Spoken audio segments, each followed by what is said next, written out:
bienvenue à la deuxième session de la formation Devenir disciple charismatique actif ou active que vous avez commencé avec nous depuis déjà plus de 4 semaines.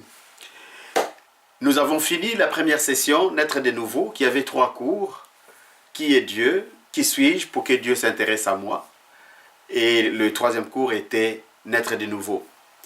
Alors, nous avons eu la possibilité certainement de faire cette prière, ces renouvellements des promesses de baptême, des engagements de baptême.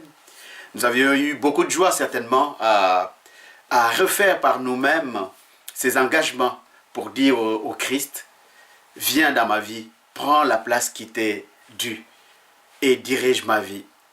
Alors, certainement que ça a été une joie pour toi de refaire ces renouvellements de promesses de baptême.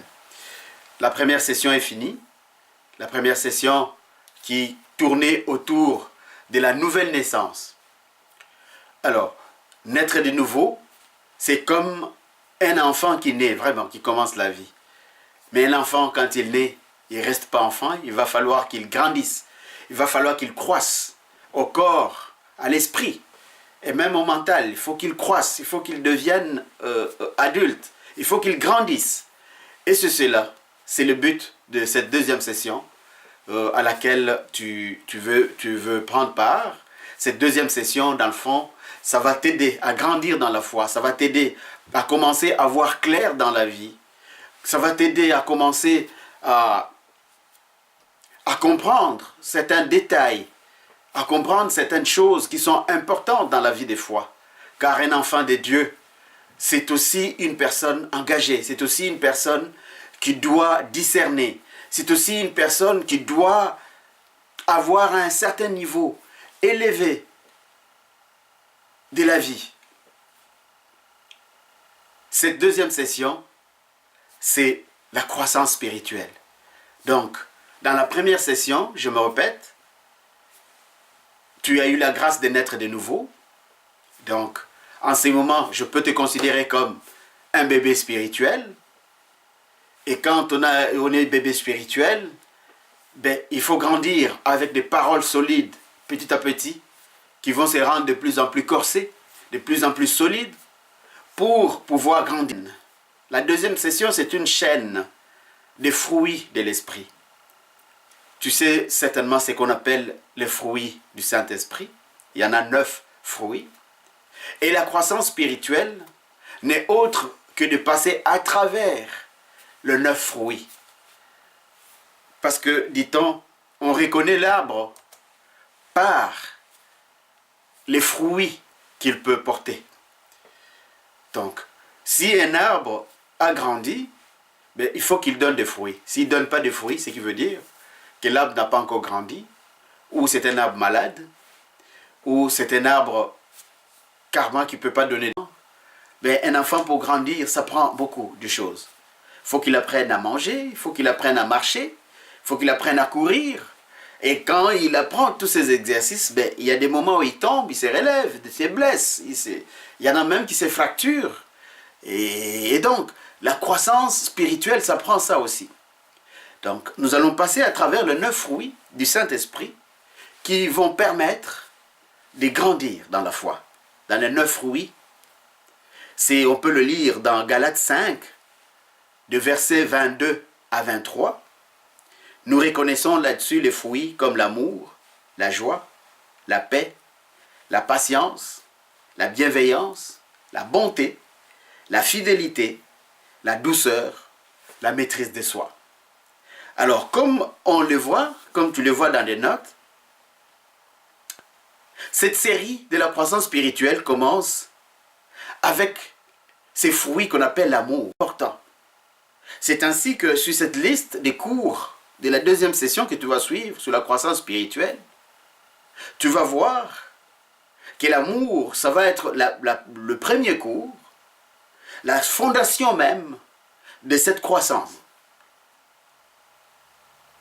Et si tu circules, tu survoles la liste, excuse-moi, les fruits qui clôturent la liste, c'est la maîtrise de soi.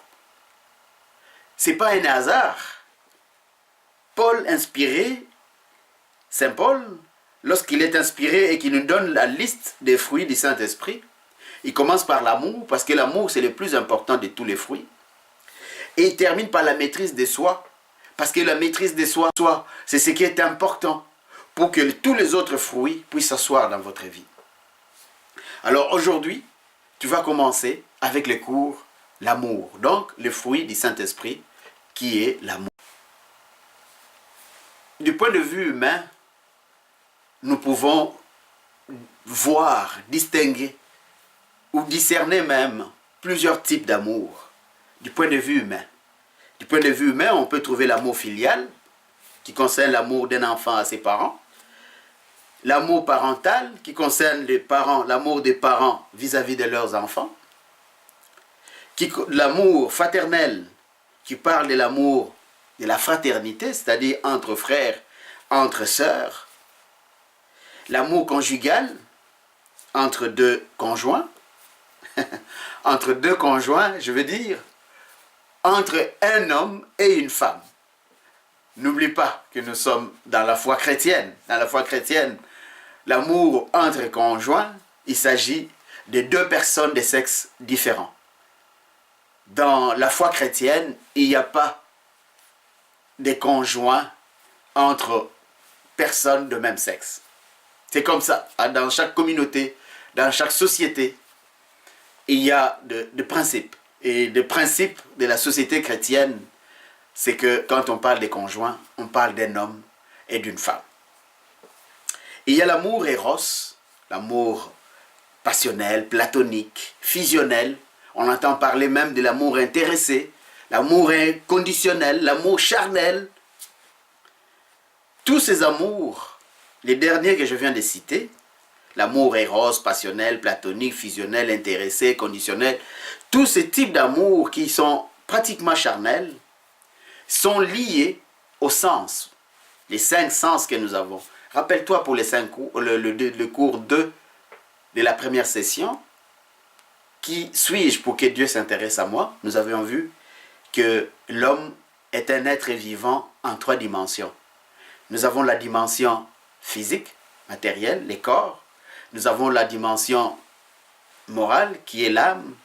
Et nous avons la dimension spirituelle, donc qui est l'esprit de l'homme. Alors, dans la dimension physique, le corps, nous avons vu que l'homme a 5 sens.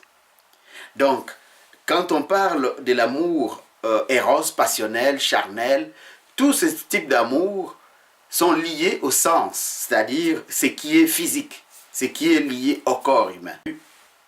Ça passe par les sens pour pouvoir dans les cœurs, c'est-à-dire l'immatériel. Mais tous ces amours, d'après ce que nous apprenons, c'est tous ces types d'amour, du fait que c'est lié au sens physique, c'est lié à l'homme, tous ces types d'amour sont éphémères et fragiles. Pourquoi? Parce que c'est lié à l'homme. Tout ce qui est lié à l'homme est éphémère et fragile. C'est-à-dire que ce n'est pas du solide.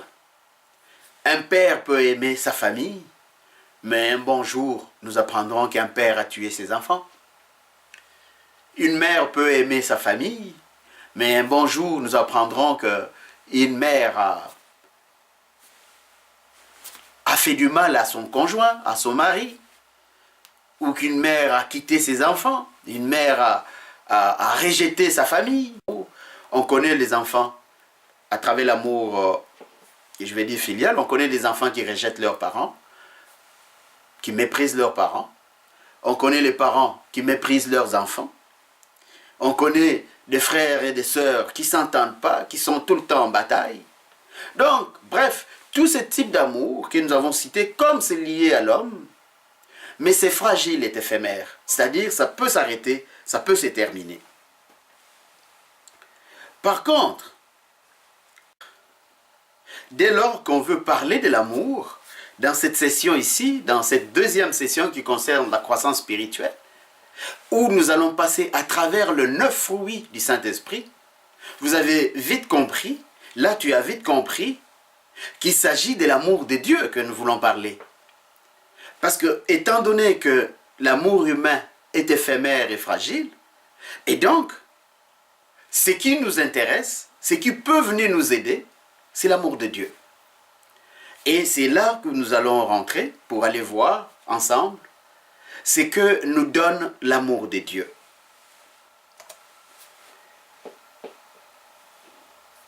Saint Paul, lorsqu'il écrit à ses amis corinthiens, il leur parle de l'amour, dans son premier livre ou sa première lettre, au chapitre 13, dans le verset 13, donc 1 Corinthiens 13, 13, Saint Paul, il dit quelque chose d'intéressant. Il dit, après avoir bien entendu parlé de l'amour, ce qu'on appelle l'hymne de l'amour, c'est-à-dire l'amour n'est pas ceci, l'amour n'est pas cela, l'amour est ceci, nous allons le voir. Il conclut à une base, il conclut à quelque chose que nous allons retenir dans notre vie de foi en Jésus-Christ, qui est très importante. Il dit, maintenant, ces trois choses demeurent, la foi, l'espérance et l'amour. Mais la plus grande de ces trois choses est l'amour. La foi, il parle de la foi, de l'espérance et l'amour. Ce sont ces trois choses qui sont très importantes dans ta marche des chrétiens, dans ta marche des chrétiennes. La foi, parce qu'on est sauvé par la foi. L'espérance, parce que une foi qui n'a pas d'espérance, c'est pas une foi. La foi chrétienne, c'est une foi qui est basée sur l'espérance. Nous espérons quoi? Nous espérons la vie éternelle. Le but de notre foi, c'est quoi? C'est vivre éternellement. Lorsque le Seigneur reviendra, chercher son Église pour la placer à l'endroit où il a préparé la place dans la maison du Père, c'est là l'espérance. C'est là le but même de notre foi. Notre foi, le but de notre foi, ce n'est pas de vivre sans être malade. Ce n'est pas de gagner l'argent quand on vit ici-bas. Ce n'est pas d'avoir des grandes maisons. Ce n'est pas de ne jamais avoir de problèmes. Ce n'est pas de ne jamais tomber malade ou ne jamais faire un accident. Ce n'est pas de ne jamais à être agressé. Non, le but de notre foi, ce n'est pas ces choses-là. Le but de notre foi est un seul. C'est la vie éternelle. Donc, l'espérance, c'est cela que ça vient justifier. C'est là, ça vient démontrer que le but de la foi, c'est attendre, c'est aller, c'est être en marche vers cette vie que Dieu nous a préparée, cette vie que Dieu dit est éternelle. Et l'autre partie de ces trois choses, c'est l'amour. Alors, c'est que Paul souligne dans cette inspiration, il dit que ces trois choses demeurent, la foi, l'espérance et l'amour. Et la plus importante, c'est l'amour. Donc, il souligne l'amour, pourquoi? Parce que la foi n'est pas foi s'il n'y a pas d'amour. La foi n'est pas... L'espérance n'a pas sa place d'être s'il n'y a pas d'amour. Car la vie éternelle comme telle, elle nous a été donnée par amour, par Dieu. Donc, c'est là où Saint Paul, insiste et souligne le mot amour. C'est pour cela que dans cette session, évidemment, tel que le livre de Paul le dit, nous commençons dans cette marche de la croissance spirituelle par l'amour. Parce que l'amour constitue le béton de la foi. L'amour constitue le béton de cette relation que Dieu a créée avec nous. L'amour, c'est le béton de l'alliance. Cette alliance, cette entente que nous avons eue avec Dieu. L'amour, c'est l'essentiel de notre marche chrétienne. Donc, si nous parvenons à intégrer cette notion de l'amour, ceci va nous permettre à mieux comprendre les autres fruits du Saint-Esprit et ainsi réellement grandir dans la foi. Pourquoi que Saint Paul dit que de ces trois choses, la foi, l'espérance et l'amour, l'amour est le plus important. Pourquoi Saint Paul dit cela? Parce que l'amour est la nature fondamentale de Dieu. Nous l'avons vu au premier cours de la première session, la nouvelle naissance, que Dieu est esprit. Et dans sa nature, ce que nous avons vu, c'est que Dieu est amour. Amour signifie Dieu. C'est Dieu qui est amour. Donc, l'amour, c'est le premier fruit que nous voyons qui va nous aider à grandir dans la foi. Pourquoi? Parce que c'est lui qui nous a créés, c'est lui qui nous a appelés à vivre éternellement. C'est lui qui nous a donné l'espérance de la vie éternelle. C'est lui qui nous donne la foi à cette espérance qui est la vie éternelle, est amour. Dieu est amour. Saint Jean, dans sa première lettre, il est dit aussi, 1 Jean 4, verset 8. C'est par amour qu'il a créé la vie et la donne en abondance à tous ceux qui sont à lui. Jean 10, verset 10. Nous pouvons le voir. Jean 10, verset 10. La parole dit, c'est par amour qu'il a créé la vie et la donne en abondance à tous ceux qui sont à lui, à tous ceux qui croient en lui. L'amour est au pluriel. Lorsqu'on veut parler de l'amour, les véritables, il est au pluriel. C'est-à-dire, on ne peut pas parler de l'amour quand on est seul. Quand on est tout seul, c'est pas possible de parler de l'amour.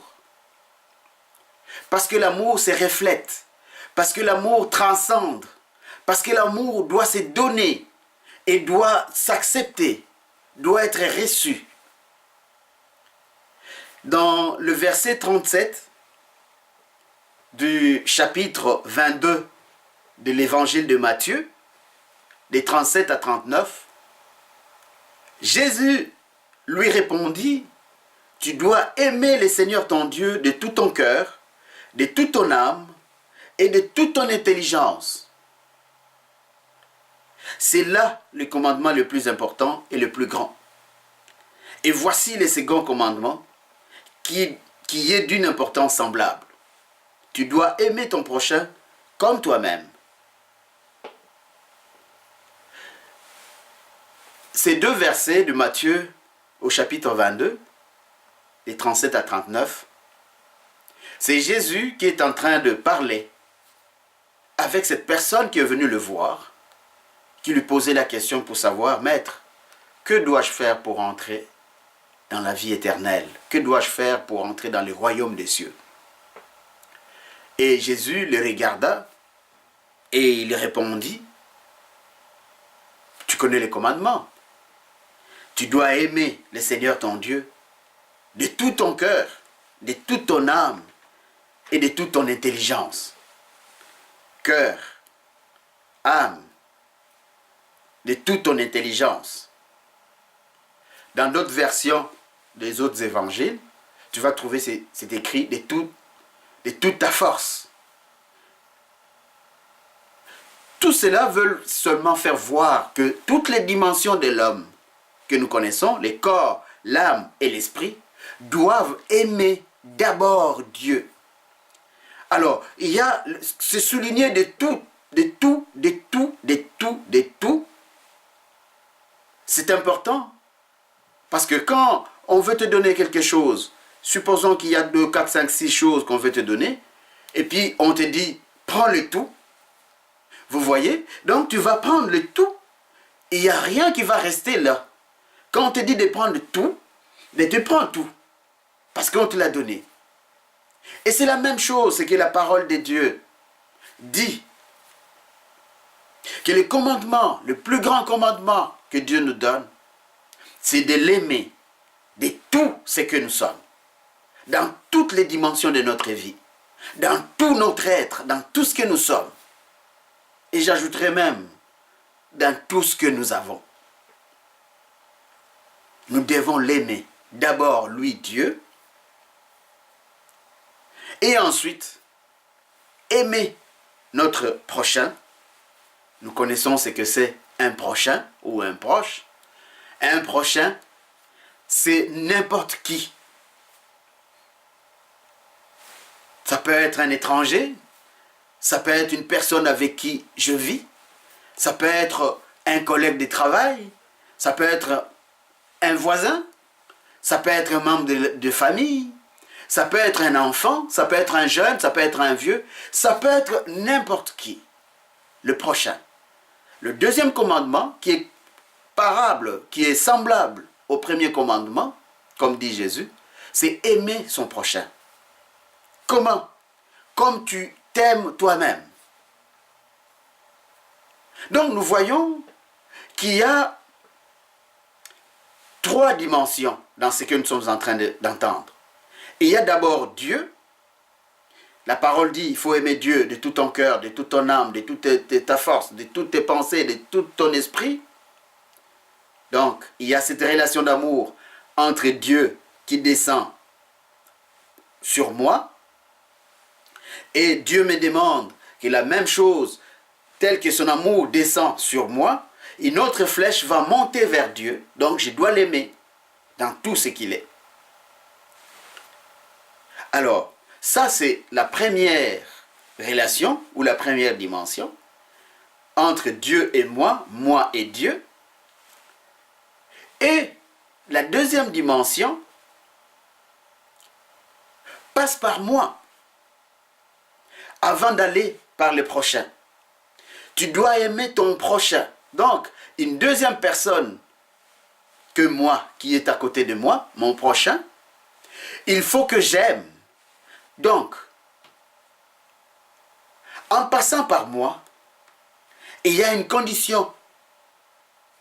C'est-à-dire, moi-même, il faut que je m'aime. C'est supposer que si j'aime Dieu parce que Dieu m'aime, c'est supposer que moi-même, je dois m'aimer aussi. Pourquoi? Parce que si je ne m'aime pas moi-même, je ne peux pas aimer mon prochain qui est à côté. C'est pour cela que cette parole dit, tu dois aimer Dieu.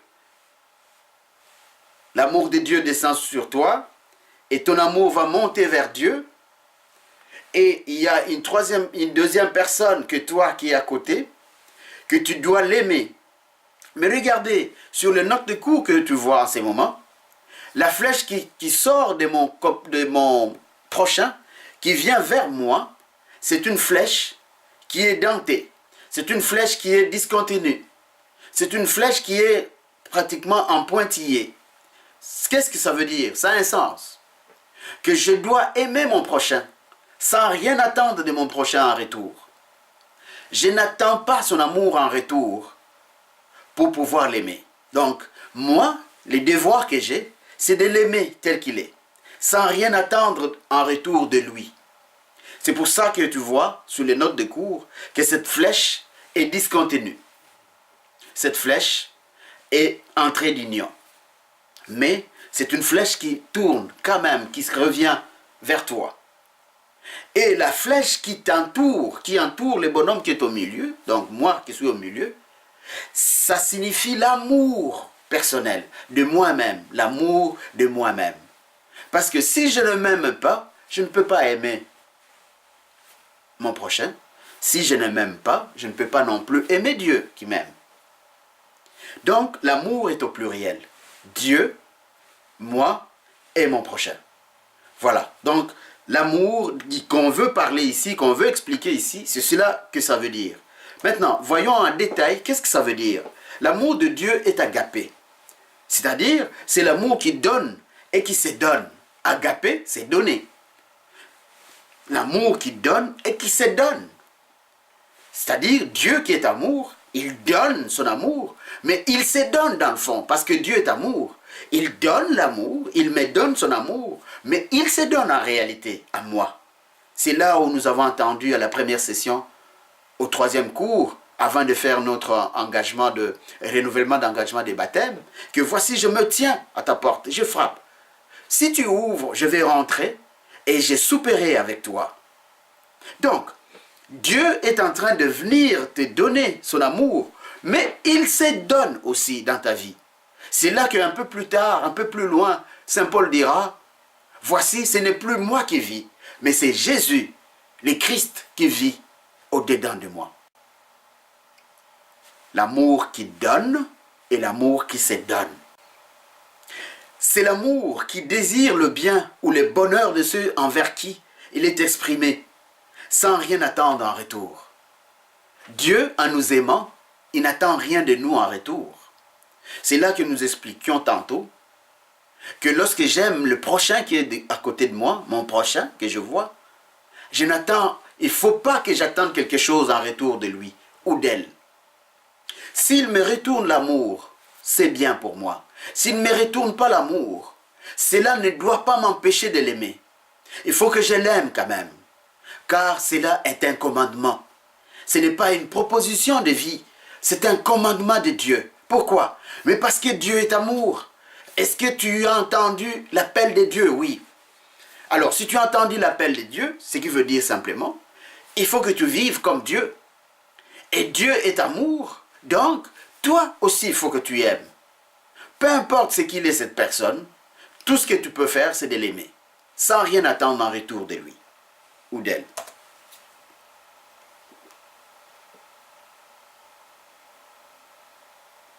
L'évangile, la bonne nouvelle du salut de Jésus-Christ, est la révélation fondamentale de l'amour de Dieu. Comment nous connaissons, nous savons que Dieu est amour? C'est à travers les évangiles. C'est pour cela qu'à la première session, lorsque nous avons suivi le cours « Qui est Dieu ?», nous avons insisté dans le fait que nous n'avons pas de preuve matérielle pour dire que Dieu existe. La seule preuve que nous avons, c'est la parole de Dieu qui est consignée dans la Bible, où Dieu lui-même nous parle, où Dieu nous-mêmes s'est révélé à l'homme. Et ici, ce que nous voyons, c'est que nous connaissons l'amour de Dieu parce que nous avons lu les évangiles, parce que nous avons entendu la bonne nouvelle du salut qui est passée par Jésus-Christ, parce que l'amour, le salut, l'amour qui se présente par les saluts, s'est présenté en humain, il s'est présenté à l'humanité, s'est donné à l'humanité pour que cet amour soit fondamental, pour que cet amour soit la base même de notre relation avec Dieu. C'est ce que Jean, au chapitre 3, verset 16, il dit « Car Dieu a tant aimé le monde, qu'il a donné son Fils unique, afin que quiconque croit en lui ne périsse point, mais qu'il ait la vie éternelle. » Ces versets, mon frère, ma sœur, j'aimerais ça que tu puisses le retenir beaucoup, que tu le recites par cœur, à tout moment, que tu saches de quoi on parle dans ces versets-là.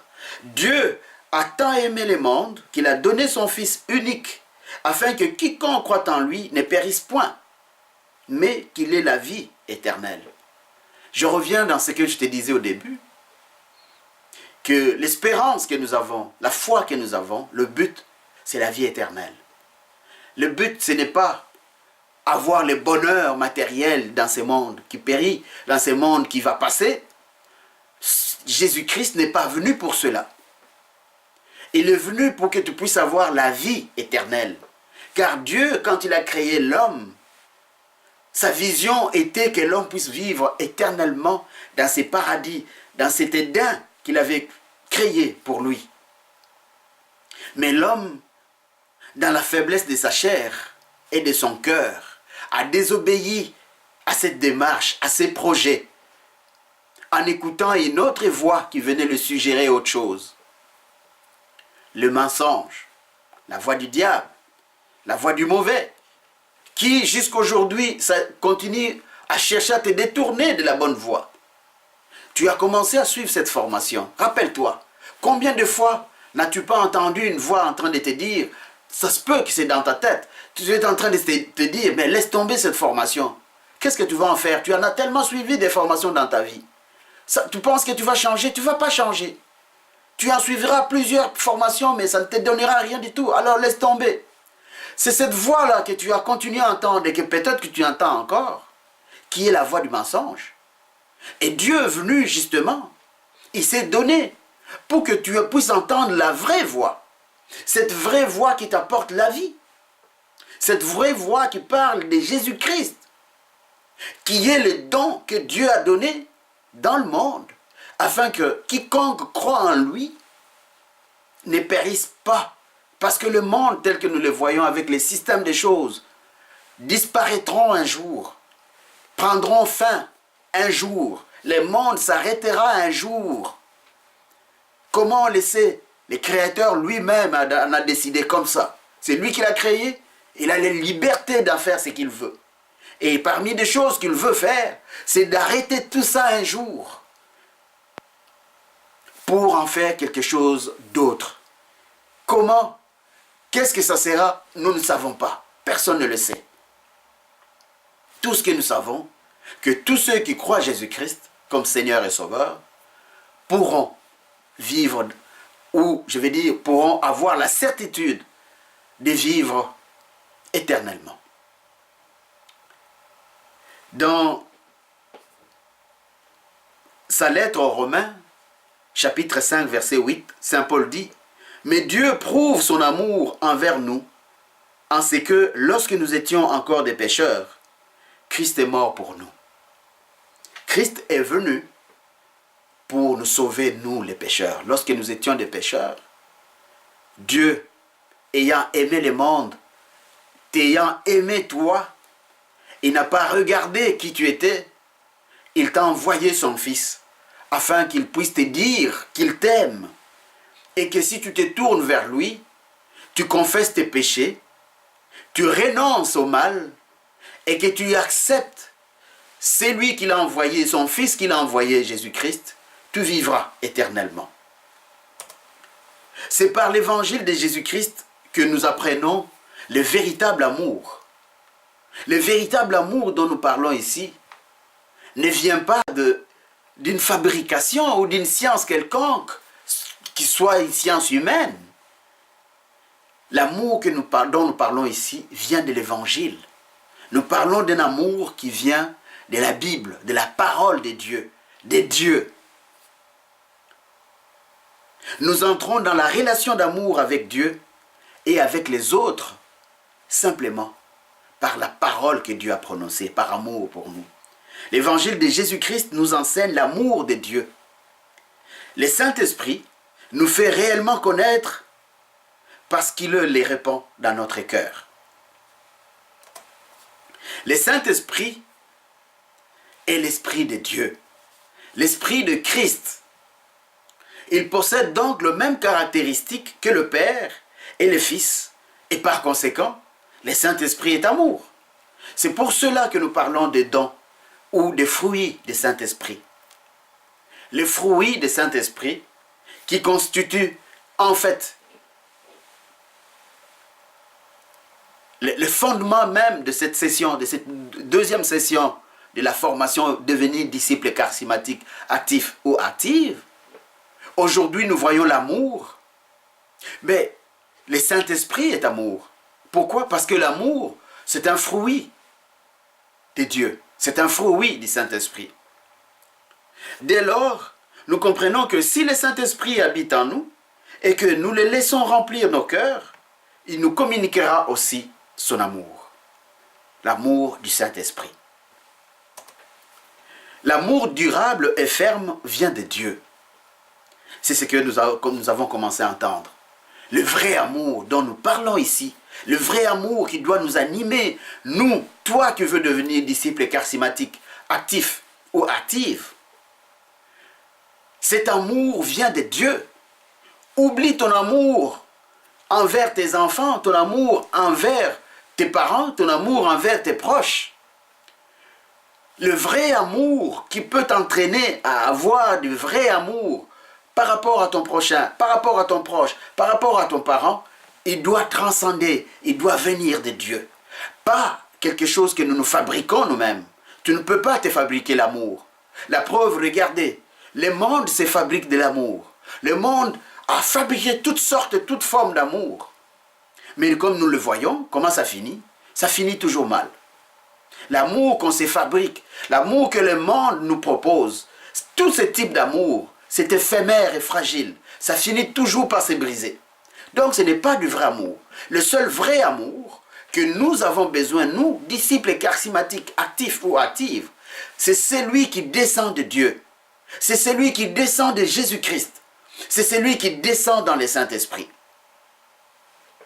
L'amour n'est pas le produit de nos sentiments personnels, aussi sincère et louable soit-il. L'amour, lorsqu'il est un produit sentimental, est éphémère et fragile. Il se transforme vite en haine et devient nuisible vis-à-vis de nous-mêmes ou des autres. Si l'amour ne vient pas de Dieu, ce n'est pas de l'amour. C'est pour ça que nous entendons, nous l'avons entendu tout au début, qu'il y a des personnes qui, un bon jour, ils s'élèvent et puis ils tuent ses enfants. Ils tuent sa femme. Ils tuent son mari. Ils tuent son prochain. Et quand les gens ils vont apprendre, ils vont dire, c'est pas possible, ils s'entendaient, ils discutaient jamais. Oui, les gens pensaient qu'il y avait de l'amour, mais ce n'est pas de l'amour qu'il avait ou qu'elle avait pour lui ou pour elle. Voilà, donc le vrai amour, c'est lui qui vient de Dieu. Nous le verrons tantôt dans Corinthiens, est différent pratiquement de l'amour humain, très différent. Le contraire de l'amour, c'est la haine. La haine ne vient pas de Dieu, mais du mauvais et du monde immédiat. Le monde immédiat, qu'est-ce que c'est? C'est le monde que je peux toucher, c'est le monde que je peux entendre, c'est le monde que je peux sentir, c'est le monde que je peux goûter. C'est-à-dire, tout ce qui vient à moi ou qui communique avec moi par mes 5 sens, c'est de ça qu'on parle du monde immédiat. La haine vient de ce que j'ai entendu. La haine vient de ce que j'ai vu. La haine vient de ce que j'ai goûté. La haine vient de ce que j'ai senti. C'est de là qu'on parle, au fait que le contraire de l'amour, c'est la haine. Donc, si tu n'as pas l'amour de Dieu, donc c'est la haine qui est dans ton cœur. Ça peut se présenter sous forme de l'amour, mais c'est la haine dans la réalité qui est dans ton cœur. Voilà pourquoi nous voulons encore souligner de la présence de l'amour. L'amour de Dieu, c'est celui-là qui doit nous conduire. C'est celui-là qui doit nous caractériser, nous, les disciples charismatiques actifs et actifs. Pour en venir enfin à cet hymne, l'hymne de l'amour que Paul, inspiré, parlait à ses amis corinthiens pour les aider à grandir dans la foi. De la première lettre de Paul aux Corinthiens, il commence déjà à leur parler en leur disant que je vous parlerai comme des bébés spirituels, comme des enfants spirituels, pas comme des adultes. Parce qu'il y avait beaucoup de problèmes dans cette église de Corinthe que lui-même d'ailleurs avait créée. Et lorsqu'il est parti, il y a eu beaucoup de problèmes qui sont survenus après. Et il était au loin, mais il leur a écrit pour le définir encore, pour les aider encore davantage à comprendre cette doctrine, la foi qu'il les avait en fait. Et là-dedans, dans le chapitre 13, il leur parle de l'amour. Écoutez ce qu'il dit de l'amour. Qui aime est patient et bon. Je vais souligner le mot patient et bon.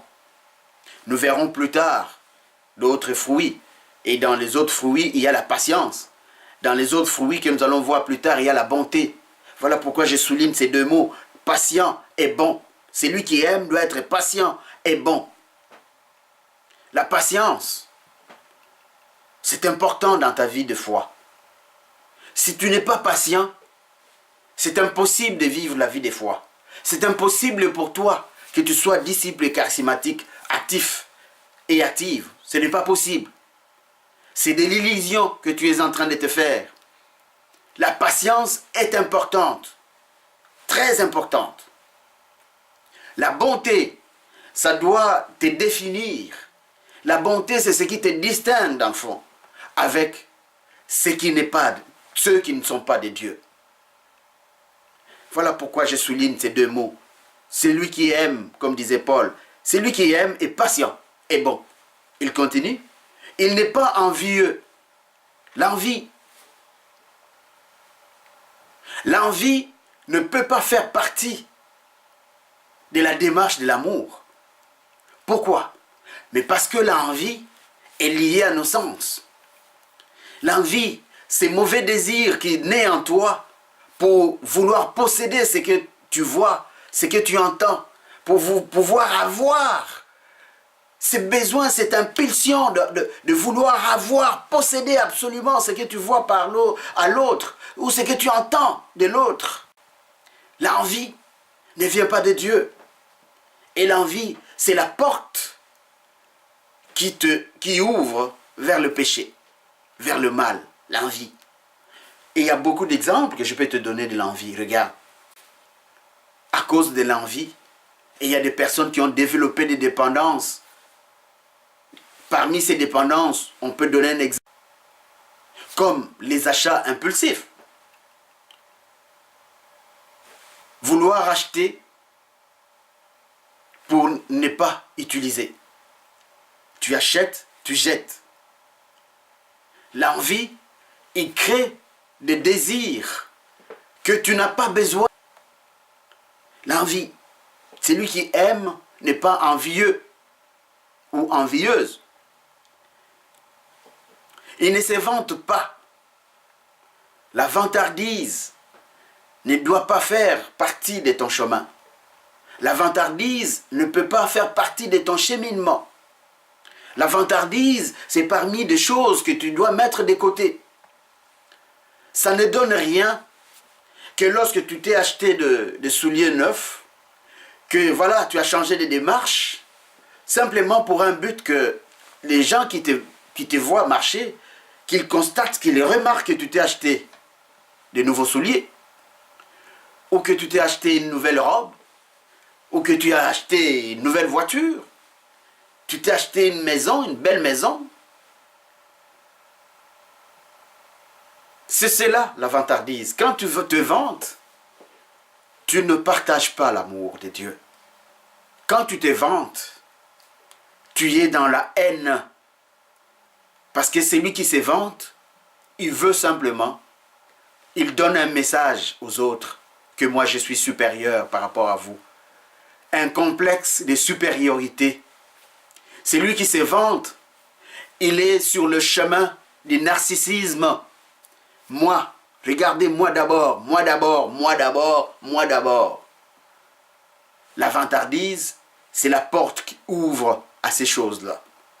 Donc, ne peut pas faire partie de ton chemin. Celui qui aime n'est pas prétentieux. La prétention. Toi qui connais tout, toi qui veux être là, toi qui, tout le monde dans le quartier, dans ta classe, dans ton emploi, tout le monde sait que toi tu es prétentieux. Parce que tu ne fais rien non plus pour les cacher. La prétention ne peut pas faire partie de ton chemin, de ton cheminement. Celui qui aime ne fait rien de honteux. Bien entendu, de nos jours, la honte n'est presque plus là. Parce que les gens, maintenant, ils ont la liberté de faire ce qu'ils veulent. Les gens, ils se donnent le luxe de se comporter comme ils veulent. Mais toi, tu es chrétien, tu es chrétienne, tu es disciple charismatique, actif ou active, ou du moins tu veux le devenir. Tu ne peux rien faire de honteux, même en te cachant. Toutes ces choses qui peuvent se faire dans les ténèbres, dans les endroits où personne ne peut voir. Rappelle-toi toutes ces choses qui viennent te faire réfléchir. Que quand tu as dit quelque chose, quand tu as fait un acte, à la fin tu as honte, tu te dis pourquoi? Comment est-ce que c'est possible j'ai pu faire une chose pareille? L'amour, celui qui aime ne fait pas des choses honteuses. Celui qui aime n'est pas égoïste. Notre civilisation actuelle est caractérisée par l'égoïsme. Cet égoïsme est né de ces systèmes de société qu'on appelle les capitalismes, où la consommation est l'idole, où la consommation est les dieux, où la consommation est les motifs même d'être. Regardez ici. Regardez dans toutes ces nations, soi-disant des grandes nations civilisées. Allez un dimanche à une église et le même dimanche sort de l'église et va dans un centre commercial. Tu verras toi-même, par toi-même, la distinction qu'à la même heure, supposons que tu y ailles à 11 heures, à l'heure où peut-être les gens peuvent être à l'église, si tu vas dans une église ou que tu vas dans un centre commercial, tu verras qu'il n'y a plus de place dans les stationnements, dans les centres commerciaux, plutôt qu'à l'église. À l'église, tu peux encore en trouver de la place, et beaucoup de place d'ailleurs. Pourquoi? Mais parce qu'il y a très peu de personnes qui s'intéressent encore à l'amour de Dieu, à la foi, de faire attention à cela. Car cette façon de vivre amène à l'égoïsme. C'est pour ça que l'égoïsme, dans les nations civilisées, modernes, est beaucoup plus prononcé, simplement parce que il n'y a pas d'amour, ou il y a plus d'amour. Celui qui aime ne s'irrite pas. C'est cela que nous pouvons voir. Si tu aimes, même si tu entends dire quelque chose de mal contre toi,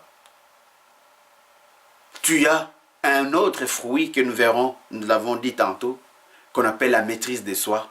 Ces fruits-là, c'est celui qui va mûrir en toi, que même si on t'insulte, tu peux être capable de supporter, d'assumer, de le prendre. Pourquoi? Mais parce que tu as de l'amour.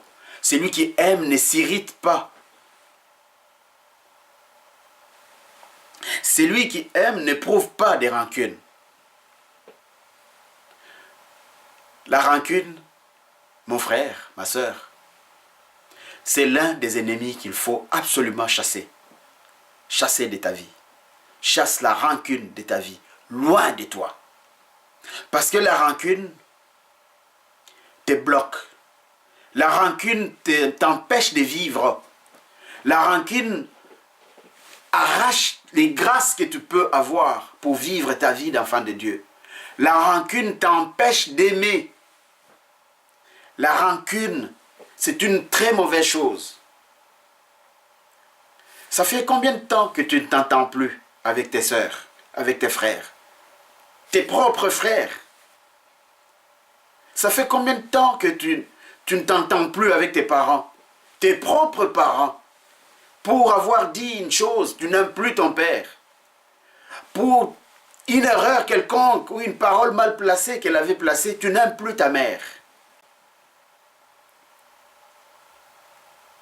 Tu as rejeté ton frère. Tu as rejeté ta sœur. Ta vraie sœur, ton vrai frère, seulement pour l'héritage que tu as reçu, ou qu'il a reçu, ou qu'elle a reçu. On trouve beaucoup de problèmes, surtout autour des héritages. Les parents ont laissé des choses, mais ils nous ont laissé simplement l'enfant qui est présent. L'enfant qui était toujours parti, il n'a rien. Et quand il va revenir, il va chercher à partager ce que les parents ont laissé, parce que c'est aussi ses parents. Mais toi qui l'as reçu, tu refuses. Tu ne veux pas partager, pourquoi? Mais parce que quand le parent était malade, ils avaient besoin de lui, besoin d'elle, elle n'était pas là. Donc il ne faut pas qu'elle vienne chercher des choses pendant qu'elles ne sont plus là. Ça, c'est la façon humaine de voir les choses. Mais la façon des chrétiens et des chrétiens de voir les choses, tu dois partager. C'est aussi ses parents. Même s'ils n'étaient pas là, même si elle n'était plus là, quand que le parent avait besoin de lui ou besoin d'elle, mais il reste ou elle reste quand même l'enfant de ses parents. Alors le jugement humain, à cause de la rancune, nous éloigne de nos frères, nous éloigne de nos sœurs. J'en parle pourquoi? Parce que dans notre société, nous avons beaucoup de ce type de problèmes. Où la famille est disloquée, la famille est brisée, simplement à cause de la rancune. Tu n'es pas capable de pardonner à ton frère. Tu n'es pas capable de pardonner à ta sœur, à tes parents. Tu n'es même pas capable de te pardonner toi-même. Depuis qu'une affaire est arrivée, Ou toi-même, tu t'es jugé comme c'est toi. C'est à cause de toi que cette mauvaise chose est arrivée à quelqu'un. Et la culpabilité a pris la place dans ton cœur parce qu'il n'y avait pas d'amour dans ton cœur. Tu ne t'aimais pas en réalité. Et la rancune a pris place. Tu es en rancune contre toi-même même. Tu te mets dans une situation de rancune contre toi-même. Alors que la parole, c'est que la parole nous dit, aime Dieu, tu aimes le prochain comme tu t'aimes toi-même. Donc, il y a un impératif de s'aimer soi-même. Mais toi, tu vis en rancune contre toi-même. L'auto-jugement t'a amené à cette situation. La rancune, la finalité de la rancune, c'est la haine. Et la haine produit toutes sortes de choses. Les rejets, le mépris. Et même le meurtre. La rancune, il faut t'en méfier. Il faut que tu sortes de là. Tu feras un examen de conscience. Quand tu trouves qu'il y a un peu de rancune en toi, il faut tout faire pour l'enlever. Comment? Dans la prière. Tu as appris, comme nous avons appris à la première session, que le Seigneur, Dieu nous donne la possibilité de prier, de chasser des mauvais esprits. Et nous avons vu que les mauvais esprits, c'est quoi? Mais toutes ces pensées mauvaises qui nous viennent dans la tête, nous avons le pouvoir que Dieu lui-même nous a donné de pouvoir les chasser au nom de Jésus-Christ. Et nous pouvons avoir la certitude que si nous l'avons, que si nous le désirons, nous pouvons arriver à les chasser, à sortir de là. C'est pour ça qu'il existe une autre formation que je donne. Guérir de la dépendance ou guérir de la dépression par la foi. Dans cette formation, peut-être que tu en as entendu parler, mais ça parle justement de ça. La rancune, c'est l'une des choses qui te bouche, qui t'empêche de bien vivre. Toi, tu penses qu'en gardant rancune contre quelqu'un d'autre, que c'est cette personne qui en souffre, que cette personne, tu veux punir cette personne en gardant rancune. Mais tu te trompes. Dans la réalité, c'est toi qui souffres. C'est toi-même qui souffres de ça en premier que l'autre personne. Parce que l'autre personne peut être insouciante. Il ne s'en soucie pas. Mais toi, du fait que cette rancune que tu entretiens, c'est ça qui te fait mal. Toutes les blessures intérieures que tu as, ça peut être que la cause, c'est à cause simplement de la rancune qui est en toi. Et ça vient te provoquer beaucoup de choses dans ta vie. Des problèmes gastriques, ce qu'on appelle des problèmes, on peut le classer dans le domaine des problèmes psychosomatiques. C'est-à-dire à cause de la rancune, mais tu ne manges plus bien. Et quand tu ne manges pas bien, mais ton estomac, les problèmes d'estomac vont surgir. Les problèmes de mal de tête vont surgir. Des problèmes beaucoup de problèmes de santé vont surgir à cause que tu as gardé la rancune. Et la rancune a entretenu des blessures intérieures. La rancune, je répète, c'est quelque chose que tu dois bannir de ta vie. Un disciple charismatique actif ou active ne peut pas entretenir la rancune dans sa vie de foi. L'amour ou celui qui aime ne se réjouit pas du mal. Il faut que tu marches, que tu vives loin du mal. Le mal doit être avec nous, notre marche, dans notre marche, le mal doit être parallèle. Pas sur le même voie. Il faut que ce soit sur deux voies différentes, parallèles. C'est-à-dire, je marche, le mal aussi est en train de passer, mais sur son chemin. Alors, par mégarde, si je me trompe de chemin, mon pied va rentrer dans les chemins du mal, et là, le mal me fait mal. Il faut que j'apprenne, il faut que tu apprennes à marcher droit sur les chemins du bien. L'amour ou celui qui aime ne peut pas faire le mal, parce que le mal n'est pas en Dieu. Et il n'y a aucune graine de mal en Dieu. Toi, comme tu es le temple du Saint-Esprit, toi, comme tu veux devenir Christ, chrétien, chrétienne signifie Christ, qui sort de Christ, qui transcende du Christ. Donc, le mal ne peut pas faire partie de ton chemin. Et d'ailleurs, quand tu as renouvelé tes engagements de baptême, rappelle-toi que tu as renoncé au mal et à son auteur, Satan, qui est l'auteur du mal. Tu as dit, je renonce à Satan, je renonce au mal. Rappelle-toi. Donc, le mal ne peut plus faire partie de ton chemin. Celui qui aime se réjouit de la vérité. La vérité en tout temps et en tout lieu. Toujours la vérité. Pourquoi? Parce que celui qui aime est de Jésus-Christ. Or, Jésus-Christ lui-même l'a dit, « Je suis le chemin, la vie et la vérité. » Je suis le chemin, je suis la vérité et la vie. C'est-à-dire Jésus, alias vérité. Donc, si tu aimes la vérité, en réalité, tu aimes Jésus-Christ. Parce que la vérité égale Jésus-Christ. La vérité égale Dieu. L'opposant, le contraire de la vérité, c'est le mensonge.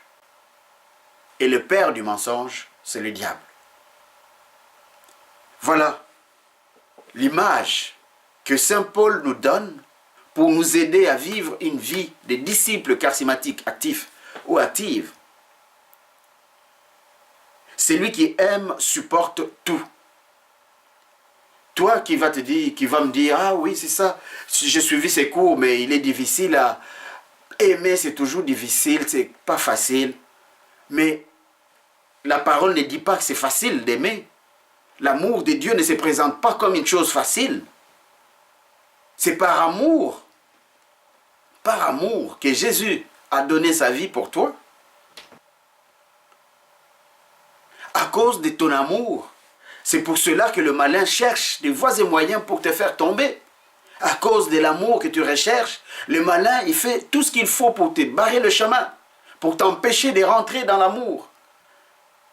Parce que l'amour, c'est la puissance de Dieu. C'est lui qui aime. C'est une personne puissante. Une personne qui aime, c'est une personne dont Dieu agrée la prière. Une personne qui a de l'amour a toujours été entendue par Dieu. Pourquoi? Mais parce que Dieu est amour. Celui qui aime supporte tout. Même si on ne t'aime pas. Rappelle-toi, quand on parlait de l'amour qui est au pluriel, Dieu, toi et les prochains, j'étais en train de t'expliquer qu'il y a deux flèches. La flèche qui descend de Dieu en toi et la flèche qui monte de toi en Dieu. Et il y a une autre flèche qui part de toi, qui te contourne, c'est-à-dire qui fait une espèce de boucle sur toi, c'est-à-dire l'amour, tu t'aimes toi-même. Et une autre flèche qui sort de toi, qui va vers le prochain, vers l'autre. Et enfin, une dernière flèche qui sort de l'autre vers moi. Mais celle qui sort de l'autre vers moi, c'est une flèche qui est pointillée, qui est discontinue. Pourquoi? Mais parce que tout ce que je reçois de mon prochain n'est pas nécessairement agréable. Le prochain peut m'apporter toutes sortes de problèmes, toutes sortes de mal, toutes sortes de choses que je ne veux pas. Mais ce que nous voyons ici, c'est que l'amour supporte tout. Je ne vais pas m'empêcher de l'aimer, malgré le mal qu'il me fait. Il faut que je l'aime pareil, malgré le mal qu'il me fait. Je compte souvent une anecdote. Un père a deux enfants. Et ces deux enfants se mettent à se battre. Et l'un de ces enfants, qu'il aime, meurt, perd la vie, au cours de la bagarre. Et la question que j'ai toujours posée, que fera ce père? Qu'est-ce que ce père va faire? Les réponses sont mitigées. Tu peux répondre ce que tu veux, mais sache que ça ne sera pas la même réponse pour tout le monde. Ce père, il va pleurer son enfant qui est mort, mais il va tout faire pour continuer à aimer son autre fils qui est resté. Quoi qu'il a fait le mal, quoi qu'il a supprimé la vie de son frère, mais il va l'aimer pareil. Pourquoi? Mais parce que c'est son fils, parce que c'est son enfant aussi. L'amour supporte tout. L'amour de Dieu supporte tout. Tu fais du bien, on te retourne le mal, il faut que tu le supportes, il faut que tu l'acceptes, il faut que tu l'accueilles. Tu n'as pas le choix. Par amour, tu as appris qu'il y a des personnes qui sont faites de martyrs, des personnes qu'on a brûlées vivres, comme ça, des personnes qu'on a enterrées alors qu'ils sont encore vivantes. Par amour, des personnes ont sacrifié leur vie pour permettre aux autres de continuer la vie ou d'être épargnés de la mort, d'un danger quelconque de la mort. L'amour supporte tout. L'amour garde en toutes circonstances la foi, l'espérance et la patience. C'est l'amour qui aide à cela. Le Christ, avant de partir, il a donné un commandement nouveau à ses amis. Il a dit, voici, je vous donne un commandement nouveau. Aimez-vous les uns les autres. Il faut que vous vous aimiez. Il faut que vous vous aimiez les uns les autres comme je vous ai aimé. Il faut que vous vous aimiez les uns les autres comme je vous ai aimé. Le Christ, il a montré de l'amour vis-à-vis de ses apôtres, de ses amis. Et il donne ses commandements nouveaux. Vous devez vous aimer les uns les autres comme je vous ai aimé. C'est à cela seulement, c'est à cela qu'on reconnaîtra que vous êtes mes disciples. Toi, tu désires devenir disciple charismatique actif, disciple charismatique active de Jésus-Christ. Voici les commandements que tu dois observer et conserver aussi.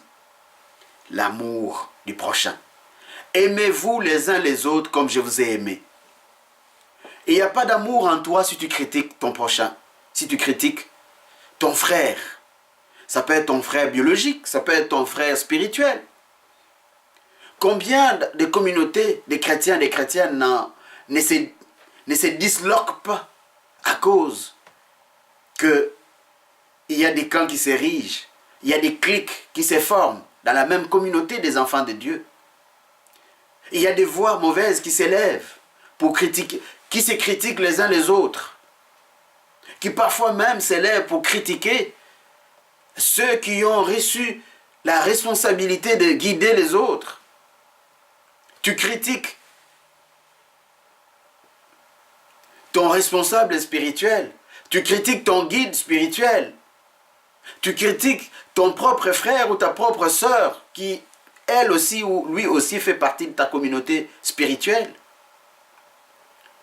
Déjà, quand tu remarques que tu es là-dedans et que tu te mets aussi à critiquer ou que tu écoutes, lorsqu'on vient te raconter des choses des autres frères ou sœurs de ta communauté, c'est déjà un indice qui doit venir te montrer qu'il faut que tu travailles là-dessus. Parce que tu es disciple de Jésus-Christ. Celui qui est disciple de Jésus-Christ doit aimer son frère, doit aimer sa sœur. Car c'est à cela, c'est par son fruit qu'on reconnaît un arbre. On reconnaît que celui-ci, c'est un citronnier à cause du citron qu'il donne. Un citronnier ne donne pas la mandarine, ne peut pas produire la mandarine. Tout comme un pommier, il ne peut pas produire des figues. Donc, cela vient te faire voir simplement que la voie dans laquelle tu t'es engagé, c'est une voie d'amour. L'amour. C'est par l'amour que tu vas être reconnu comme disciple charismatique actif ou actif de Jésus-Christ. Si déjà, à la sortie de cet enseignement, que tu te ramasses, tu dis, finis-moi avec cette rancune que j'avais contre mon frère, contre ma soeur que je n'ai plus vue depuis 17 ans, depuis 15 ans. Tu prends la décision, tu prends le téléphone et tu l'appelles. Toi en premier, tu dis, ma soeur ou mon frère, je te demande vraiment pardon pour tout ce temps, pour tout ce que j'ai dit ou tout mon comportement. qui m'a éloigné de toi ou qui nous a éloignés l'un l'autre. Même si ce n'est pas toi qui était responsable de cette situation, même si ce n'est pas toi qui avait provoqué cette séparation, mais si tu prends de l'avant, tu prends de l'avance, tu prends le téléphone et que tu appelles ton frère, tu appelles ta mère ou tu appelles ton père que tu as méprisé, que tu as détesté, que tu as rejeté, pour lui dire pardon de ton comportement, de l'avoir rejeté ou de l'avoir méprisé, c'est cela l'amour. Et tu seras victorieux, victorieuse. Et ta vie va vraiment changer. À partir du moment où tu feras un acte comme ça, tu seras tout de suite reconnu comme quelqu'un de changé. Les gens diront, il a changé, il a changé. Qu'est-ce qui est arrivé? Tu y as changé. Oui, parce que l'amour de Jésus est en toi. Rappelle-toi, Jésus-Christ est mort pour toi alors que tu étais fautif. Alors c'est toi qui devais mériter ce qu'il a mérité sur la croix. C'est toi qui devais être sur la croix. À cause de ton mépris, à cause de ta rancune, à cause de tes envies, à cause de tout ce qu'il y a de mauvais dans ta vie, Jésus-Christ a accepté de t'aimer pareil dans cette situation. Et il a accepté de prendre ta place à la punition, à cette sentence qui était la tienne. Le salaire du péché, c'est la mort. Et Jésus-Christ a accepté la mort pour toi. Pour un péché qu'il n'a pas commis. Toi, tu as commis ce péché, mais lui l'a pris sur ses épaules. Pour que toi, tu vives. C'est cela l'amour. Le Christ dit, c'est seulement en aimant ceux qu'on déteste, c'est seulement en aimant ses ennemis, c'est seulement en aimant ses frères et sœurs qu'on va reconnaître que vous êtes mes disciples. C'est cela seulement. Lorsque ce fruit va mûrir en toi, c'est alors que les gens diront, lèveront la tête, diront, oh, cette personne a changé. Ah, tel a vraiment changé. Qu'est-ce qui lui est arrivé? Ah, mais parce qu'il est devenu chrétien, parce qu'il est devenu chrétienne. Le fruit du Saint-Esprit, l'amour. Tu peux lire ceci dans Jean 13, versets 34 à 35. Par là, nous voyons que l'amour, ces commandements d'amour, ces nouveaux commandements que le Christ, que notre Maître nous donne, qui concernent l'amour, dans le soubassement de ça, dans le fondement de ces commandements de l'amour, il y a ce qu'on appelle la discipline. Tu ne peux pas aimer si tu n'as pas de la discipline. Si tu ne t'imposes pas de la discipline, tu ne peux pas aimer, ce n'est pas possible. Parce que tu ne peux pas être capable d'aimer les gens qui te critiquent, les gens qui t'en veulent, les gens qui te font du mal, des personnes qui parlent contre toi, des personnes qui volent tes biens, les personnes même parfois qui désirent t'enlever la vie. Tu n'es pas capable de les aimer si tu n'as pas la discipline. Disciple, on voit les mots discipline dedans. Tu veux devenir disciple? Alors commence à développer la discipline dans ta vie. L'amour pour Jésus-Christ passe par la discipline. Jean 15, verset 13. Le plus grand amour que quelqu'un puisse donner, puisse montrer, c'est de donner sa vie pour ses amis. Donner sa vie pour ses amis passe par la discipline. La discipline. Il faut que tu vives discipliné. La discipline spirituelle du disciple est la qualité fondamentale du disciple de Jésus-Christ. Il y a 8 marques de discipline pour les disciples de Jésus-Christ. Nous allons le voir, ces marques qui caractérisent, au fait, qui créent, qui sont en réalité la discipline de l'amour pour les disciples. La première marque, c'est le renoncement à soi-même. Pour aimer, il faut se renoncer. Il faut renoncer à soi-même. Matthieu 16, verset 24. Puis Jésus dit à ses disciples, « Si quelqu'un veut venir avec moi, qu'il cesse de penser à lui-même, qu'il porte sa croix et me suive. » Dans ce verset, Matthieu 16, 24, première marque de la discipline du disciple de Jésus-Christ, c'est le renoncement à soi-même. Nous allons souligner ça comme première marque. Tu dois renoncer à toi-même avant de commencer à être disciple de Jésus-Christ. Il faut que tu renonces à toi-même. Tu renonces à tes goûts.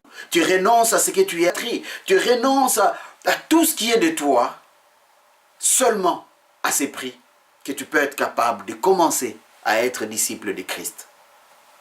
La deuxième marque de la discipline de disciple de Jésus-Christ, c'est porter sa croix. Luc 14, verset 27 dit « Celui qui ne porte pas sa croix pour me suivre ne peut pas être mon disciple. » Mais qu'est-ce que c'est la croix? Ne confondez pas la croix avec une conséquence. Tu as volé, on t'a coupé la main, et tu vivras toute ta vie sans main. Ce n'est pas une croix, c'est une conséquence d'un acte que tu as commis. On t'a coupé la main parce que tu avais volé. On t'avait crevé l'œil parce que tu as aimé le mari d'autrui. On t'a insulté parce que peut-être que tu t'es montré prétentieux, au milieu des prétentieux. Et ceux-là, tu connais toi-même les prétentieux, comment ils agissent. Ils t'ont insulté simplement. Et tu portes cette marque, cette blessure en toi. Ça, ce n'est pas une croix. C'est la conséquence de tes actes, la conséquence de ta marche. Donc tu payes ce que toi-même tu avais provoqué. Tu récoltes ce que tu avais sémé. La croix dont parle le Christ ici, ce n'est pas ça la croix. La croix c'est quoi? Quand le Christ dit, c'est lui qui veut venir après moi, qu'il porte sa croix et qu'il me suive. Celui qui ne porte pas sa croix n'est pas mon disciple. Qu'est-ce qu'il veut dire? Aimer Jésus-Christ, surtout en ces temps présents, mauvais temps, n'est pas une chose facile. C'est une mission difficile. C'est une chose difficile. Tu vis avec un voisin qui te fait du mal. Mais le Christ te dit de l'aimer pareil. Ça, c'est la croix. Tu n'as pas cherché à vivre à côté de ces voisins-là. Mais la vie, c'est fait que tu vis à côté de ces voisins-là. Et cette personne est mauvaise, naturellement. Il te fait du mal. Il te fait toutes sortes de choses qui viennent déranger ta vie. C'est une croix. Parce que tu es condamné à l'aimer comme il est. Ou que si tu dis, il faut que je me protège, il faut que, qu'est-ce qui va se passer dans le fond? Tu partiras de cet endroit, tu décideras de partir, de fuir, d'être loin de cette personne.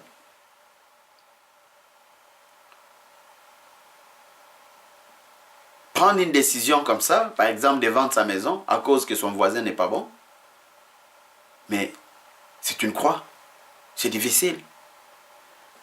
Rester là et prendre la décision de continuer quand même à vivre à cet endroit, tout en aimant cette personne dans le mal, dans ce qu'il est, c'est une croix, parce que tu n'as jamais demandé ça.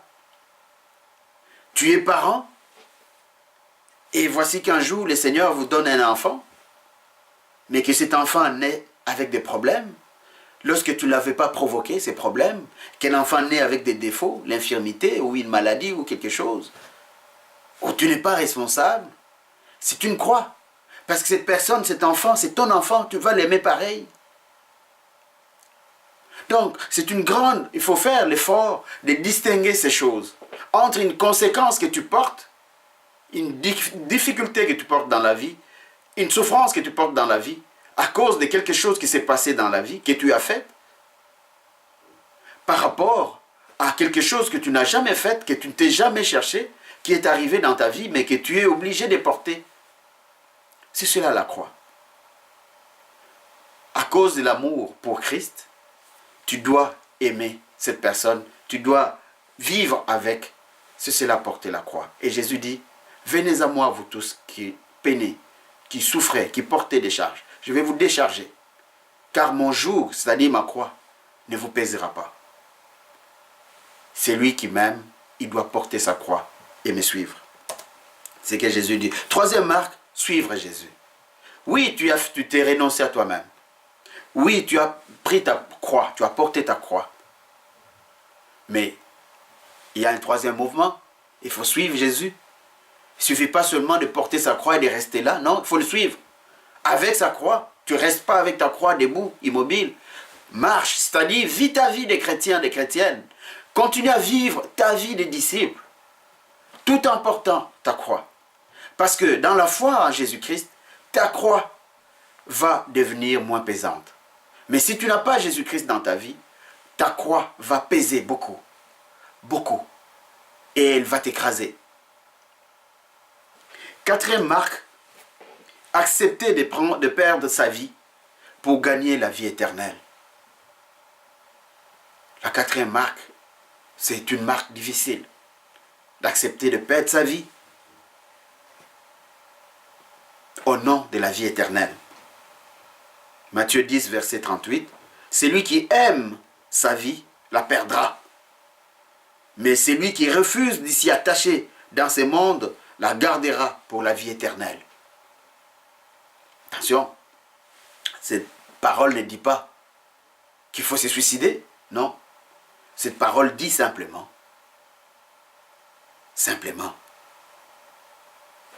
aime plus, plutôt que d'aimer sa vie, c'est-à-dire, c'est d'abord moi. Non, d'abord le Seigneur, d'abord la vie éternelle, et ensuite moi. Parce que ton moi, nous l'avons vu à la première session, un jour à l'autre cessera d'être là. Ton corps que tu aimes, plus que Dieu, plus que tout le monde, mais ton corps retournera poussière. Voilà. Accepter de perdre sa vie pour gagner la vie éternelle, c'est un peu cette image que ça donne. Cinquième marque de la discipline des disciples de Jésus-Christ, c'est manifester l'amour suprême pour Jésus-Christ et pour les autres. Dans Luc 14, verset 26, le Seigneur dit, « Celui qui vient à moi doit me préférer à son père, à sa mère, à sa femme, à ses enfants, ses frères, ses sœurs, et même à sa propre personne, le renoncement. Sinon, il ne peut pas être mon disciple. » Si tu veux être disciple de Jésus-Christ, il faut que Jésus-Christ soit au centre de ta vie. C'est-à-dire, il faut qu'il soit la première personne que tu aimes, que tu adores. Adorer, c'est-à-dire aimer plus. Tu ne peux pas aimer une autre personne plus que le Christ, plus que le Maître, plus que Jésus-Christ. Comme dans notre foi, surtout pour nous autres catholiques, nous sommes critiqués beaucoup de ça.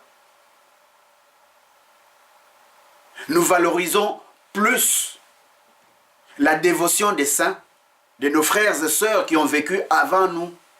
Et pourtant, c'était des humains comme nous.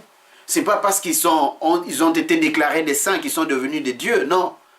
La parole dit, Jésus-Christ dit d'abord moi. C'est pour ça qu'à la messe, à toute célébration eucharistique, la prière eucharistique se clôture toujours par lui, avec lui et en lui.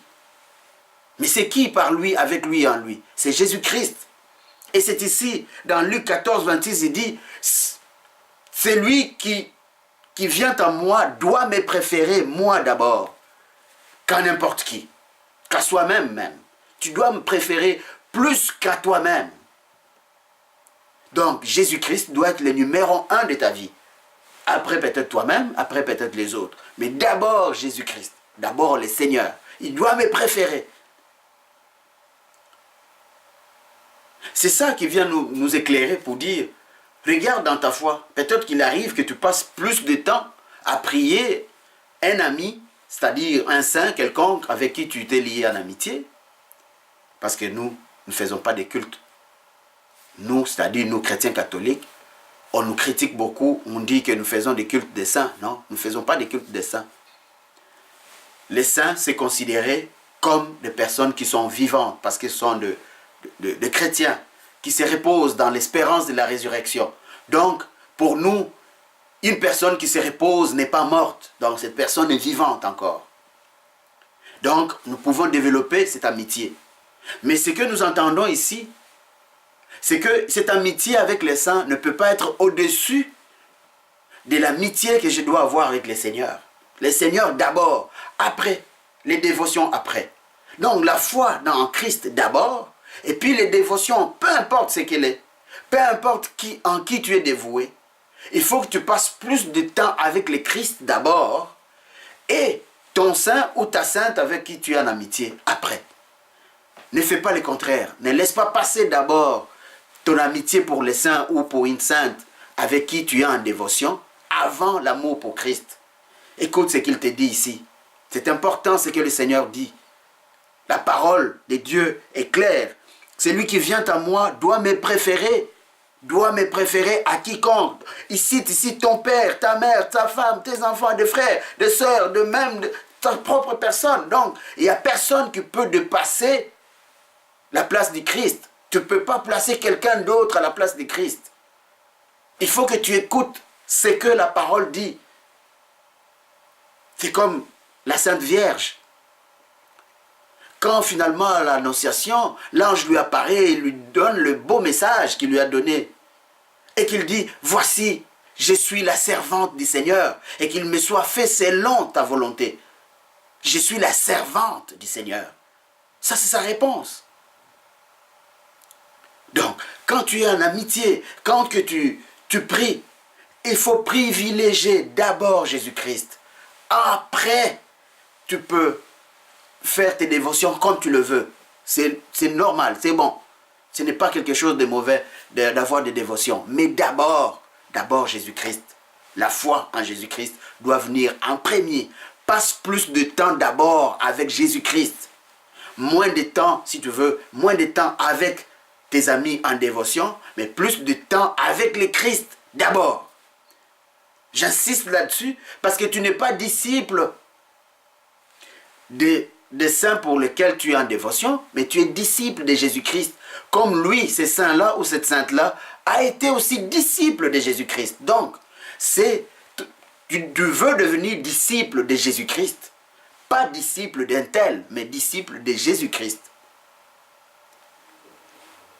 Dans Jean 13, verset 35, la parole dit, « À ceci, tous connaîtront que vous êtes mes disciples, si vous avez l'amour les uns pour les autres. » C'est ce que nous avons lu un peu plus haut. La marque, la 5e marque, se manifeste par l'amour suprême pour Jésus-Christ et pour les autres. Renoncer à ses avoirs. Mon frère, ma soeur, les avoirs ne peuvent pas faire l'essentiel de ta vie. Les avoirs, tu peux les avoir aujourd'hui, et dans une seconde qui suit après, tu peux le perdre. Mais ceux-là ne peuvent pas déterminer ta vie. La vie d'un disciple n'est pas soudée dans les avoirs que tu peux avoir. Parce que Dieu peut te permettre d'avoir et peut les enlever aussi quelque temps après. Ou un voleur peut passer pour te les voler. Renoncer à ses avoirs. Attention, je ne dis pas ici de ne pas aimer avoir, c'est-à-dire de ne pas avoir des avoirs. Attention, tu as besoin de travailler, d'avoir des avoirs, de posséder des avoirs pour te permettre à vivre. Mais tu ne peux pas vivre pour tes avoirs. Luc 14, verset 33. Ainsi donc, ajouta Jésus, « Aucun de vous ne peut être mon disciple s'il ne renonce pas à tout ce qu'il possède. » Tout ce que tu possèdes, tout ce que tu as, tout ce que tu as acquis. Ça ne peut pas venir en premier. Ça ne peut pas être avant l'amour pour Jésus-Christ. Il faut d'abord l'amour pour Jésus-Christ. Il faut renoncer à tes avoirs. Les avoirs doivent être des choses qui doivent t'aider à vivre et non toi vivre pour tes avoirs. Souviens-toi toujours de cela. 7e marque, l'attachement à la parole. Tu dois être une personne qui s'attache à la parole. Tu dois lire la parole de Dieu chaque jour. Tu ne peux pas te réveiller et aller te coucher sans avoir entendu la voix de Dieu. Et la voix de Dieu ne se fait entendre uniquement que dans la Bible. Tu ne peux entendre la voix de Dieu que lorsque tu lis la Bible. Lorsque tu écoutes la parole de Dieu.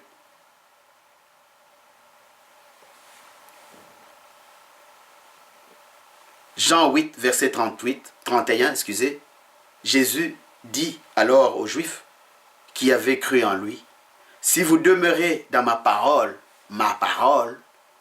vous êtes vraiment mes disciples. Pour être disciple charismatique, active, il faut t'habituer à écouter la voix de Dieu. Il faut t'habituer à lire la Bible. T'habituer. En faire une préoccupation. Chaque jour, il faut que tu lises la Bible. Parce que c'est là que Dieu te parle. 8e marque, la dernière, l'obéissance à Dieu et au Maître. Hébreux 5, verset 8. Bien qu'il fût le Fils de Dieu, parle de Jésus, il a appris l'obéissance par tout ce qu'il a souffert. Le Christ a obéi jusqu'au bout. L'obéissance, c'est un mot qu'on n'aime pas tellement. L'obéissance de nos jours est dénaturée. L'obéissance, quand tu dis à quelqu'un d'obéir, c'est comme si tu le disais de reculer plusieurs années après, avant. L'obéissance est devenue comme caduque. L'obéissance même commence à apparaître de plus en plus comme un mot qui ne peut pas être dans les dictionnaires, comme un mot qui ne peut pas exister. C'est là les malins. Les malins jouent avec les mots. Or, le seul endroit où nous pouvons écouter, entendre des mots qui concernent les marques des disciples, c'est dans la Bible. L'obéissance à lire la parole de Dieu, l'obéissance à aimer, l'obéissance à être discipliné, l'obéissance à écouter ce que Dieu te le dit, l'obéissance à la prière, l'obéissance à l'amour, l'obéissance à continuer sa marche dans la vie. C'est toutes ces choses qui caractérisent au fait les marques de l'amour. Donc les 8 marques de l'amour, tu dois les cultiver. Tu dois les placer dans ta vie comme une vraie discipline. Pourquoi? Parce que, et c'est d'ailleurs ici les devoirs que tu vas faire, Paul nous montre 4 images. Ces 4 images que nous allons voir maintenant, c'est là d'ailleurs ton devoir, tu ne peux pas les appliquer dans ta vie si tu n'es pas discipliné. Si tu ne passes pas par les 8 marques de discipline du disciple de Christ, ça sera difficile pour toi de t'identifier dans les 4 images que Paul nous propose. Première image que Paul nous propose, la discipline spirituelle, c'est l'athlète. Être un athlète spirituel, qu'est-ce que ça veut dire? Dans 2 Timothée 2, 5, la parole disait, un athlète qui participe à une compétition ne peut gagner le prix que s'il lutte selon les règles. Tu ne peux pas être un athlète spirituel si tu n'appliques pas la discipline spirituelle, telle qu'on les a vues dans cette marque, les 8 marques des disciplines. Si tu ne les appliques pas dans ta vie, tu ne peux pas être un athlète spirituel. Dans Hébreux 12, 1, il dit, débarrassons-nous donc de tout ce qui nous alourdit, tout ce qui alourdit notre marche, en particulier du péché, qui s'accroche si facilement à nous, et courons résolument la course qui nous est proposée. Donc, l'athlète, l'image, première image spirituelle, l'athlète. Es-tu un athlète spirituel? Deuxième image que Saint Paul nous propose, c'est les boxeurs. Dans 1 Corinthiens 9, 26, 27, il dit, c'est pourquoi je suis comme un boxeur qui ne frappe pas au hasard. Je traite durement mon corps et je le maîtrise sévèrement afin de ne pas être moi-même rejeté après avoir prêché aux autres. Paul parle d'une expérience personnelle ici. Quand il dit, c'est pourquoi je traite durement mon corps, il parle d'une expérience. Nous connaissons la vie de Paul. Nulle part on a vu que Paul avait une femme, qu'il s'était marié ou qu'il avait une copine. Pensez-vous que c'est facile de vivre une vie sans conjointe, surtout à cette époque? À cette époque ici où les Romains sont rentrés avec leur culture, la prostitution faisait même partie de certaines religions que les Romains ou les Grecs entretenaient. Vous voyez Comment peut-on vivre une vie comme ça sans avoir une femme? Mais Paul dit que je traite moi-même durement mon corps. C'est une marque de discipline. C'est un boxeur, donc il boxe. Il boxe son propre corps. Quand vient le désir ou une mauvaise envie, ou une envie, un mauvais désir, je veux dire, ou une envie, mais Paul maîtrisait son corps. Ses besoins, ses impulsions du corps qui venaient, Paul le maîtrisait. L'image des boxeurs.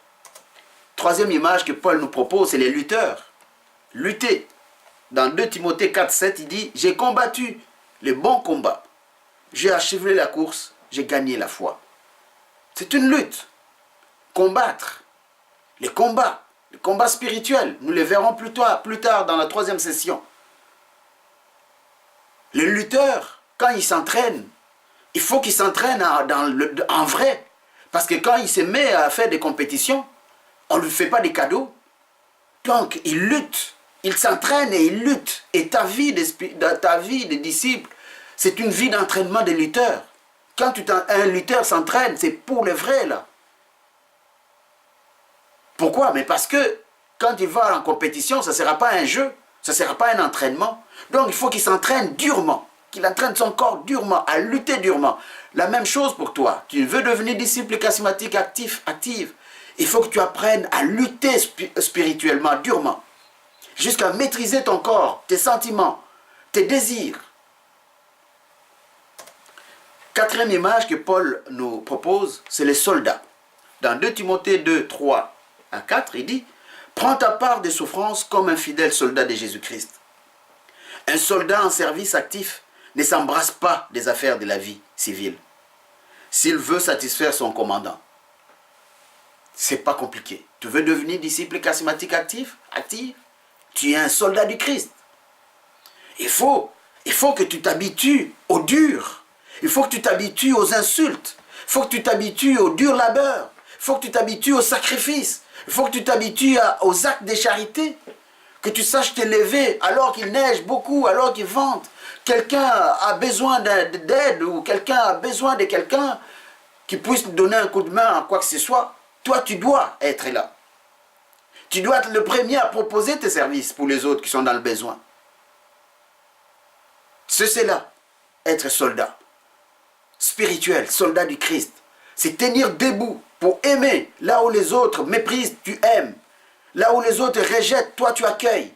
Là où les autres critiquent, toi tu aides les autres pour pardonner. C'est cela, être soldat. Alors, de ces 4 images, les devoirs consistent dans le fond à voir quelle est l'image qui te représente, dans quoi tu es, dans ta marche spirituelle, dans ton être chrétienne. Qu'est-ce qui te ressemble? Est-ce que tu es un athlète spirituel? Est-ce que tu es un boxeur spirituel? Est-ce que tu es un lutteur? Es-tu un soldat? Si tu trouves ce qui te ressemble, mets-les de côté. Alors tu auras prendre ce qui ne te ressemblait pas de ces 4 images. Les devoirs, c'est cela. Est-ce que tu désires être ce qui ne te ressemble pas parmi ces 4 images? C'est cela que tu vas travailler pendant ces 2 semaines. Va aller voir comment tu peux faire pour que les 4 images puissent faire partie de ta vie. Parce que c'est important qu'un chrétien, un disciple charismatique actif ou active, puisse se retrouver dans chacune de ces images. Si tu dis que tu te représentes dans les 4 images, mais si tu dis qu'il y a une image qui te manque, travaille là-dessus. La prochaine fois, tu m'appelleras au téléphone, tu partageras avec moi l'expérience que tu auras vécue, justement en cherchant à mettre cette image, à insérer cette image dans ta vie, dans ta marche chrétienne. Les soldats du Christ doivent supporter les souffrances et les durs, accepter les sacrifices, plaire à Jésus-Christ d'abord, porter et supporter son armure. Porter et supporter son armure, ça parle déjà du combat spirituel et nous allons le voir un peu plus loin. Voilà ce qui clôture cet enseignement aujourd'hui. et les devoirs que je t'ai donnés. Je suis content que tu les suivis jusqu'au bout, car ici et aujourd'hui commence ta marche dans la croissance spirituelle. Si tu veux avancer, si tu veux croître, c'est là et tu commences ton chemin. Alors tiens bon, avance avec Jésus-Christ, avance avec le Saint-Esprit et je suis certain que tu iras loin. Je suis certain que les fruits du Saint-Esprit vont mûrir dans ta vie. Les personnes qui te verront vivre diront que tu es vraiment les disciples de Jésus-Christ. Sois béni dans le nom de Jésus-Christ.